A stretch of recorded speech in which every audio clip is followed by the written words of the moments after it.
Hi, everybody. I always like to end shows on poop jokes. That really is. It's like, Dad, why is my dad disappointed in me? I can't figure it out. Hi, everybody. My name is Luke Thomas. This is After the Beat. I'm with Danny Segura and Phoenix Carnivale. Hope you're doing well. We have taken your tweets using the hashtag the MMA Beat, and we will answer them now. So without further ado, let's get it going. All right, we hear a lot about how Bellator benefits from cross-promotion, Danny, but how can Rizin expand their visibility in the U.S. market? Well, I think cross-promotion will do just that. Kyoji Horiguchi, although he's been exposed to already the American audience through his run in the UFC, I feel like doing more of that, especially if the Japanese fighters start having a lot of success, that's one way. Also, just host an event here in the U.S. That's right. I think you have to put on a show here. Event, yeah, and get people exposed to their product. And I actually think their product will do quite well because it's so much different from the UFC and Bellator. They have a ring, they don't have the cage. They're a lot more into the entertainment aspect as far as like putting on a show. And I feel like that'll sit well with many fans, especially the pro wrestling fans. So I think that's right, but I think they would have to do it with Bellator or Phoenix doing like a real handhold kind of thing, where it's like, okay, there's like a lot of recognizable Bellator fighters in the card, and it can almost be like a Bellator versus Rizin thing, depending on how they constructed it. Yeah. But if you had it in a big ass ring like they did, and with all the theatrics that they did, I don't know if you'd get the same kind of attendance, so you'd have to be kind of careful about it, but it'd be interesting. Yeah, I think you take it as maybe sort of an L financially, but you use it as your marketing strategy. I think that would work to do a co-promotion with Bellator, someplace fun, and get people interested and involved. And I'm always surprised that they don't have more fighters do media or even like technique videos and put them out with like a big name sponsor. You ever realize how many hits technique videos get if it's something like fantastic or if it's got a star attached to it? I don't know why people don't do that more often. They're not, the amount of creativity in this business is fairly thin. But yeah, and also like you could do it in Hawaii. Sure. Right? So like a cross point, and those shows always feel like real celebratory. Yeah. That's smart. Could be an interesting one as well. I like that idea. Next. All right, Phoenix, who is an all-time great fighter that wouldn't have stood a chance of winning a UFC contract through the Contender Series? Now that's a hell of a question. That is a really big question. All-time great fighter, you might have to dial that back a little bit. Damian Maia? That's hard. Yeah, if you're an all-time great fighter, you're like Yeah, you probably would have won no matter what. Maybe somebody who's more of a technical fighter with submission skills, like a Damian Maia type of thing. He finishes Bama. He'd finish. He does finish though. I would have said Demetrius Johnson because he only got good in like the middle part of his career. Sure. Don't get me wrong, he was good before, but he got special. He got GOAT status. You don't GOAT see status. that knockouts in that weight class though is not Exactly. Well, I don't know that he would have like stomped on a guy. And by the way, before he was, I need time to think about this. But before he was fighting at bantamweight, and he got out wrestled by Brad Pickett. Folks don't realize that. It was only after he got to flyweight and he really just his game just kind of turned a corner. He just never looked back. But before that, I don't know that he would have, because Cormier blowing the doors off people early, Fedor blowing the doors off people, John Jones same thing, Cain Velasquez was. I mean, they couldn't find a guy to last around with him. And Ronda was crushing people too. Yeah. So it's people who don't have maybe Conor, because Conor got submitted early on in his career. Maybe Conor. possible. I mean, you could say But he was also starching people. GSP. He was, but didn't have a lot of finishes towards the But like, end. I guess if you're trying to, and also I don't know if Conor's an all-time great as a fighter. He's an all-time great as a personality and as a what he means to the sport. Right. But Habib has never lost, so it's like Say Habib. But Guarantee you, 10 seconds left, he goes for the takedown. Yeah, 100%. Or he already has it. Yeah. What about Max Holloway? He took him a while to get good. Nah, but Max Holloway, No, you he's can got see that that- just scrap. you Think so? can see Yeah, that yeah, yeah. like sort of ferocity in him, and you can see. I feel like do the point in the middle of the cage. That was later stage stuff. Get that contrast. Did you ever go back and watch the first Poirier fight? It's barely recognizable, I don't know. That was just a quick fight. Early stages Yeah. in their career, maybe, but that's what I'm saying. That's why I don't really sweat the Contender Series. I don't really look at it as the only way to get in. And you have to see these LFA fighters stress. I'm waiting. I don't know. The Contender Series might call. We're like, yes, great, good, but there's other ways in. That's not the only way in. I would have said maybe Anderson Silva if he went up against, like early. Say maybe a Frankie Edgar. I don't take that back. Nah, he was good Sorry. fights in. Yeah. No, he was good. He was tearing people up. He was excellent. I'm not saying he wasn't, but I'm saying he wasn't as far as like finishes.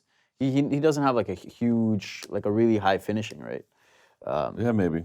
So I don't know if that would have played against him. God, who did he make his UFC debut against? That was like unbelievable. Was it something Griffin? Tyson? No. Tyson I Griffin. should Yeah, know, yeah. dude, that was one of the. If you've never seen Tyson Griffin versus Frankie Edgar, sick fight, super sick fight. I saw his whole rise, and I actually thought when he fought BJ Penn, when everybody thought he couldn't beat him, in Abu Dhabi. I actually thought he stood a pretty good chance. Well, a little fun fact is when he originally went to work with Phil Nurse, Phil was like, he's fighting BJ Penn, I don't know. And then he said he spent 1 hour training him, and he was like, he can beat PJ. His movement Yeah, was that's so what great, it was. That's what it was. Yeah. Interesting. All right, next. All right. Should fights stopped by cuts still be deemed a loss on someone's record? There are notable examples of fighters losing based on a cut sustained. So Fedor versus Kosaka.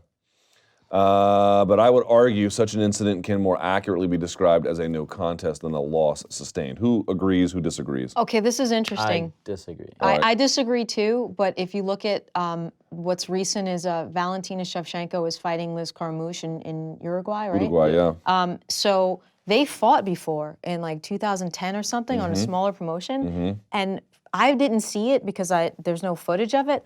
But Valentina says that she was lighting Liz up until some weird type of kick happened, that she got cut over her eye and then the fight got stopped. So that's kind of an interesting thing where a fight gets stopped, but the person was winning up until that point. So it's just a medical stoppage. But also, I kind of still lean on the fact that if you got cut and it was because of something that your opponent did to you and that's what stops a fight, it's similar to a quote-unquote knockout because you can't continue. So I get that person's point, but I also still agree if you got cut, you got cut, and that's a KO, sort of. With Phoenix in this one. The issue, I think, is it's actually more complicated than people realize because what Valentina would be identifying there is you didn't in any way affect my will to compete, which if you knock out somebody, you've affected their will because they no longer have one. Or if they submit, they have surrendered to you.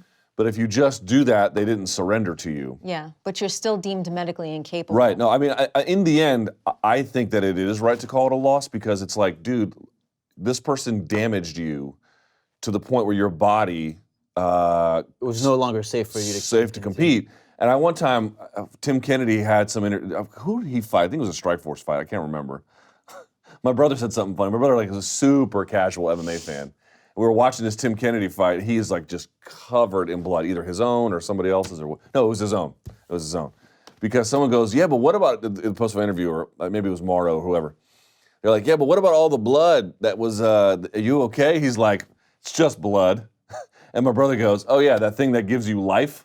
Like, so here's the other part about it. Like some of these cuts are just, they're a nuisance, but that makes it dangerous for you to fight because you can get hurt that way, in a way that's not, you don't have your full sense of defensive sensibilities. Right. The other one is, man, you can lose a lot of blood out there, and that can't be good for your health. No. So it's like you didn't break your. Replenishes. It's like you didn't break your spirit, but you broke your body, and both of those need to be in place for this to continue. exactly. I think, right? Agreed. Yeah, I agree. Yeah. Although I understand a fighter being like, I'm piecing you up, and then you just wing one over the top, eyes closed, dings you on the forehead, cut comes open. And that they win, you're like, what is happening? But the thing about that is they just book rematches. Sure. Exactly. And I feel like, I don't know if this plays in a factor within a referee's call, but like, say there's a minute left in the fight or not much, and you know this guy's like piecing him up. If it's not all that bad, like you might be a little bit more lenient into letting that go than say if it's like the first round or something like that. It's the doctor, because the reason they'll stop it Well, but the ref has to stop it Sure. first. Yeah, that's true. But it's the location and, of course, the depth of the cut and the amount of blood, and if you can't see. Those are the biggest reasons. Yeah, and so when they pull back the skin and then there's bone, you're like, we should probably call this a day. Yeah. So remember, it's the spirit you got to break, but if you can break the body, or it's like a liver punch. Maybe the liver getting hit is obviously not good for the organ, but let's say it can recover in a few hours or something. Right. You didn't really break their body. Well, you did a little bit, but you certainly broke their spirit because they're just, but it's not long-term damage. Say like somebody got a Kimura on somebody and snapped their arm. Yeah. Fight's over. Yeah, you didn't tap right, except. You didn't break a spirit, but you got a broken arm, so. Good luck continuing. Okay, next. I remember when Frank Mir broke Nogueira's arm. Oh, that was That is gross. one of the all-time. Great question. Why does the UFC continue to tie itself to bad heavy metal? And I saw people being like, Godsmack's not metal, bro. I hate to be the bearer of bad news. Metal has a series of subgenres. There was a VH1 documentary, but the guy who now works at, where does he work? This Canadian metal outfit. They have a YouTube channel. I forget. There are more. Fuse? No. No. It's strictly it's a YouTube outlet. But before he did this documentary on metal, there's black metal, death metal, there's nu metal, thrash metal. I mean, there's all these tiny subgenres of genres. It is part of nu metal. Sorry, it is, and there are actually other genres inside metal as well. Now it also feeds into rock too. It's not one or the other, but it sort of operates these spaces. But okay, the stem thing, the Godsmack thing. I had to put that in there because I don't understand anything about how that's possible, and I mean that sincerely.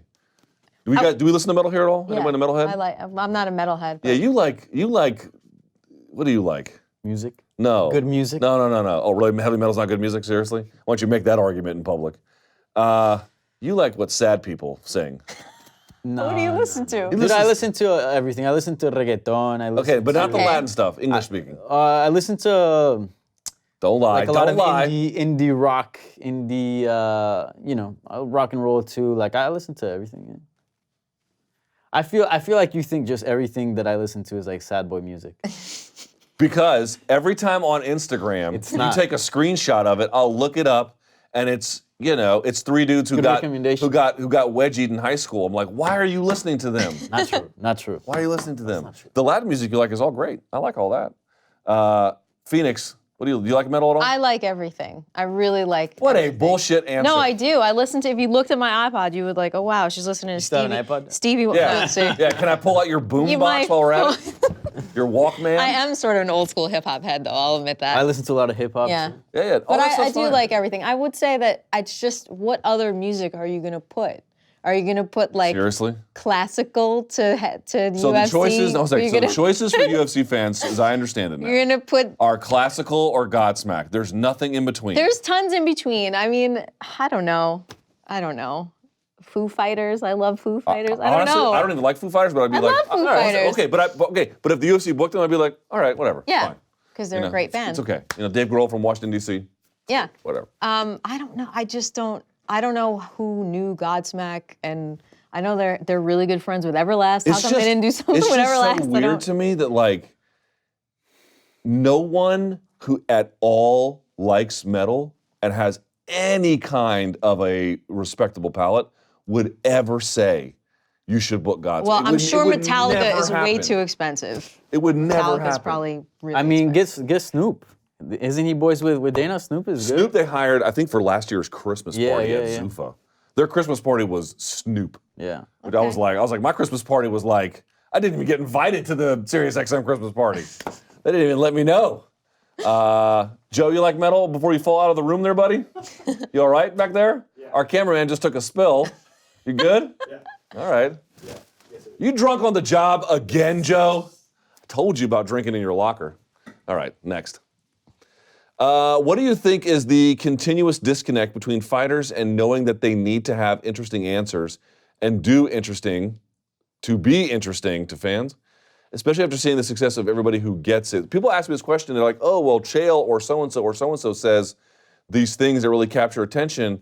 Doesn't that sort of send a light bulb over your head to go and do it? And to be sure, as somebody who's been interviewing fighters for the better part of 13 years, a lot of times talking to these guys, it's like pulling blood from stone. Mm-hmm. And you're always like, okay, you could be doing more here. Mm-hmm. At the same time, Phoenix, you interview fighters too. Danny, all of us do. I liken it a little bit to dancing. It's like, yeah, but not everybody can dance. Exactly. So some people can dance, some people can't. How do you view this dilemma for all of us? Well, if you're using dance as an analogy, you might not be able to dance, but you can follow steps. So maybe you need some training. Training where, okay, this is what they're going to ask me. I have to think of something interesting to say and maybe have some canned answers, but get a little help. Yeah, just get a little bit of help. I think that media training is something that we don't realize that we all need, even for us. When you first started, you noticed that you did things or you had quirks or tics or said yeah a lot or whatever. We all do stuff. And the only way to get better at anything is to continue to do it. So I always advise them, hey, record yourself, make a friend interview you and just start talking and watch yourself speak and see what you need to work on. I think it's a practice and a training that they should take initiative in doing, because if this wasn't also about being on camera, being interviewed, and being in the spotlight, you would just spar. You know, you have to know that this is a big part of the job also. It's not the most fun part of the job, but we all have a job and we love 80% of it, and there's 20% of it that we have to do. That's not the easy part that we had to work on. And they have to do that too. They have to work on that part. I think there's some fighters that it's just not in them. I recently spoke to a fighter and he told me like, yeah, like I know. Was this on or off the record? I'm not gonna mention it. But I'm saying, was the conversation on or off the record? No, on record. Okay. For an interview. And the fighter's just like, yeah, I'm not really interested in that kind of engagement. Like I'm not gonna go out here and make bold claims and do all these things. It's just not in me. It's just not who I am. Like, you know. So I feel like, for example, if you get Chael with or without an interview, he's going to be an entertainer, even if you're just talking to him about whatever. Like if you just run into him somewhere. And when some guys are maybe a little more timid and it's just not within them to do media and to sort of be an entertainer. And also, like, media is very taxing. Sure. You got to pick and choose your battles. We've seen examples where fighters spread themselves too thin with training and media, and then all of a sudden they're not taking care of what's most important, and that is, you know, fighting. So. I want to use Frankie Edgar as an example here, because Frankie doesn't have that Chael type of personality. He's not going to talk any smack either, but when he does interview, he's really good. And he's just good at being himself and being charming and being sweet and being Frankie. He never felt like he had to put on any type of persona, and I think people fell in love with him because he was 100% real, and he was good at doing interviews because he was good at just answering and being himself. So I usually tell fighters, you don't have to be Conor McGregor, you have to be you. You just have to be skillful on being on camera, which is a skill. So yeah, I always use Frankie as an example when I talk to them, because he's not that smack talker, and he's not going to be that crazy, quirky guy. But people want to listen to Frankie. People love him. I think you said it exactly right. It's a skill. You have to understand that doing media is a skill. People think you just put a microphone in your face and you just talk. Well, if it comes so effortlessly to you, that might be a possibility, but that's fairly rare. Most people have to learn how to do broadcasting, have to learn how to look into a camera, have to learn how to look at multiple cameras, have to do a lot of things. It actually is it's very difficult. That's why you'll see fighters do certain media opportunities. No, I don't mean this one, but like you'll see the Bellator brings them on the desk, or when Fox used to rotate them out, you could see which ones had, like, who were just better at it than other ones. Like John Jones didn't realize that he was on camera at the desk and he was swiveling in that chair. Yeah. Like, and you're like, John, stay still, like, John, please. you realize you're on national television. And he's a good interview. He's a fun interview, but he didn't realize He's that. had enough, but at the time, I don't think it was not a thing for him. So I don't know what to do to get him to care. It's like, that's the hard part. If I can get you to care, then the training comes right behind it, and maybe you get good, maybe you don't, but I can get you up to a certain level. But if they don't care, that's when I'm just like, well, you don't care about money. I don't know how to not care about This money. is the thing. It's the same point I made about Stipe. It's like, to the ones that say that, it's like, I don't want to do that. I get it, because honestly, having beefs, like I had Gordon Ryan in the studio for the MMA Hour. And you guys follow Gordon Ryan on Instagram? This dude has more beefs in the jiu-jitsu world than, he must have a beef weekly. He's beefing this past week. He beefed with Robert Drysdale. Okay. Because Robert Drysdale said something about John Danaher's DVDs, and then, oh my God. And I was like, and he's in his 20s, and he's full of, vinegar and piss, so it's fine. But like, it's exhausting to have beefs. It's exhausting to maintain them. But that's his personality, and that. Sure, it's fine. I'm not bagging on Gordon Ryan. I guess what I'm saying is, I get the guys who don't want to weigh themselves down by it. But if you don't, that's okay. Here's the problem. There's going to come a time where you're going to want to have access to pull that lever, and it's not going to be there for you because you did not invest in it. If you invest in it, it's always there as a mechanism for you to rely on. It's how I made this point. Dude, Chael's style of fighting and his ability, he was a good fighter. He had a real basic style. Look at how far he rode that. Partly by wins, dude, partly just by setting all these opportunities up to get into places. He had the most meat and potato style of fighting ever. And he rode that thing to about as far as you can till the wheels fell off on that thing. So, because he had the lever to pull. All right, next. Is Conor's shtick running its course? I see less and less fighters calling him out. Partly that's his absence these days. And I feel less hype behind him right now. In honor of the NBA draft, who is the young prospect, any organization, male or female, that you would all need to have to start a promotion? There's 2 questions in there. The Conor shtick thing, I'll start with that very quickly. I just think that people realize he's not active and out of touch. Now, when I say out of touch, I don't mean like he doesn't have his finger on the pulse. What I mean is he's inaccessible. Like, he's going to fight Khabib and maybe somebody else, but not you. And so fighters just like that. Fighters are realizing if you have a certain amount, a certain media attention that you can use to get a message across, calling out Conor McGregor is no longer any benefit because, sure, you might make a headline, but you're also going to make a headline with the 30, 40 fighters that did. And also, by the way, he's not fighting and he's not going to fight you, so you're going to end up taking another fight anyways. So at this point, I think it's more because he's inactive that the Conor, I guess, shtick is not as hot as something as we see that often. So yeah, that's the first question. All right, second question. Who do we draft right now? So the NBA draft is either like tonight or tomorrow, whenever it is. Zion Williamson likely to go first, John Morant second, then RJ Barrett third. After that, it's just a bunch of donks that are going to end up on the Wizards for max contracts, and then they're going to tear their Achilles, and I'm going to die. Who do we like? I would say Kayla Harrison. Ooh, oh, there's no women. We can find some people for her to fight. Kayla Harrison would be my answer. What about you guys? To pick for like our own promotion if we were starting. Let's say you were actually a talent scout for UFC. I was a talent scout. Maybe I misunderstood the question. Did they mean like existing and we could just pull them out? Because the draft is about going to the pros. Can we see the question one more time? Yeah, that's what I'm confused about. So, because if it's actually somebody existing, you would still. Can I see the question? Let's see how long we can just have super awkward on-air silence. No, we can't see the question. There it is. Okay. Okay, in honor of the NBA draft, who is the young prospect? There we go. Any organization. Male or female? Any prospect. Conor, not a prospect. So. That's a tough one. But he just got signed. I would have said Rodolfo Vieira as well. He's older though, right? Yeah, I guess he's not young. That's right. He's not a young he's guy. Not a young guy. That's right. Yep, you're right. So I'd still go Kayla. I think I would. I go Gary Tonin. Gary Tonin, like that answer. I would fish from the Fortis MMA pool. I would go to Fortis in Dallas, Texas, and there's a lot of guys on the come up that fight in the LFA, and there's a lot of people from that particular. Who is the gym. hard charger who runs that gym? Is it Saeed? Jordan Burroughs. Yeah, Safe Side. Safe Saud. I've trained with him a bunch of times. He is. You know what he is? He is, as we call him in the Marine Corps. He wasn't in one, but they call him hard chargers. He's one of those guys who close talks to you, not because he's awkward, but because he is trying to relay his intensity at all times. You know what I mean? He's friendly. He's super friendly. He's like a great guy and a really fantastic coach. An unbelievably good coach. And that like corner an advice amazing he gives is so perfect. shot.